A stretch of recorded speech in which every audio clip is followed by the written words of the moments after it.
Ya, assalamualaikum warahmatullahi wabarakatuh. Yang terhormat untuk Abi Hanif dan Umida selaku pengasuh Pondok Pesantren Cipinang Laror Barituda, dan yang terhormat pula untuk jajaran para guru dan para pengurus dari Laror Barituda dan teman-teman yang berbahagia.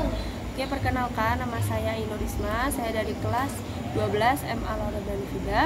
Pada malam hari ini saya akan mempresentasikan tentang peta imajinasi saya yang menjelaskan tentang sumber daya manusia. Jadi pertama itu adalah pengertian dari sumber daya manusia. Apa sih sumber daya manusia? Jadi sumber daya manusia itu adalah sesuatu yang dimanfaatkan untuk kepentingan. Jadi untuk hidup kepentingan untuk hidup manusia. Nah, ini sudah dijelaskan di Undang-Undang Dasar tahun 1945 di pasal ke-33 ayat 3. Jadi sumber daya manusia itu sudah dikuasai oleh negara untuk kemakmuran rakyat-rakyatnya. Jadi sumber daya manusia ini adalah sesuatu yang dimanfaatkan untuk kepentingan manusia tersebut, untuk kepentingan hidup manusia tersebut. Nah, kemudian di dalam sumber daya manusia itu ada jenis-jenis dari sumber daya manusia itu ada 5 jenis. Jadi yang pertama itu menurut bentuk atau manfaatnya. Terus yang jenis yang kedua itu ada tentang prosesnya. Jenis yang ketiga itu tentang materi-materi dari sumber daya manusia, dan yang keempat itu tentang lokasi dari sumber daya manusia, dan yang kelima itu dari Undang-Undang Nomor 11 Tahun 1967. Nah, jadi yang pertama itu tentang bentuk atau manfaatnya. Jadi sumber daya manusia ini secara materi itu contohnya itu kayak batu, emas, dan lain-lain.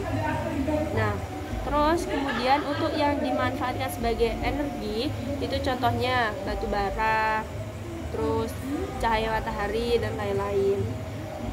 Terus ada juga sumber daya manusia hayati. Itu hayati itu ada yang hewan dan ada yang tumbuhan. Tuh. Kemudian yang jenis kedua itu dari proses-prosesnya. Jadi prosesnya itu ada terbagi menjadi dua, ada yang terbarukan dan ada yang tidak terbarukan. Contohnya yang terbarukan itu kayak hewan dan tumbuhan, karena itu masih bisa berkembang biak. Hewan itu masih bisa hamil lagi dan melahirkan anak lagi. Untuk yang tumbuhan masih ada bibit-bibit yang bisa menumbuhkan tumbuhan tersebut. Itu yang terbarukan. Jadi kalau yang tidak terbarukan itu kebalikannya dari tadi, yang itu bisa habis. Ya, contohnya itu kayak minyak tanah, terus batu bara, dan lain-lain. Nah, untuk yang ada lagi yang tidak bisa habis itu contohnya tuh kayak angin, cahaya matahari, terus masih banyak lagi.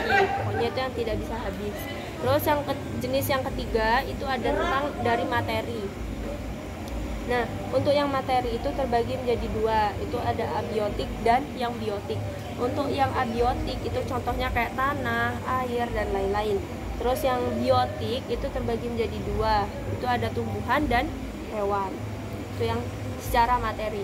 Terus yang keempat itu adalah secara lokasi. Jadi kalau yang lokasi itu dia terbagi lagi menjadi dua, ada yang terestrial dan ada yang akuatik. Untuk yang terestrial itu sesuatu yang ada di darat. Contohnya kayak hutan, terus pegunungan, dan lain-lain. Terus yang contohnya, untuk contoh yang akuatik itu artinya yang ada di air. Contohnya tuh kayak ikan dan lain-lain. Terus yang kelima, jenis yang kelima itu yang menurut Undang-Undang Nomor 11 Tahun 1967 itu sumber daya manusia itu terbagi menjadi tiga. Yang pertama itu strategis atau golongan A. Yang kedua itu ada tentang sumber daya manusia vital atau golongan B. Terus yang ketiga itu tentang yang tidak termasuk dari golongan A dan tidak termasuk pula dari golongan B. Jadi yang untuk yang termasuk yang strategis atau golongan A itu contohnya itu kayak minyak, uranium, dan masih banyak lagi. Terus yang kedua itu yang vital, yang termasuk golongan B itu ada besi, platina, dan lain-lain.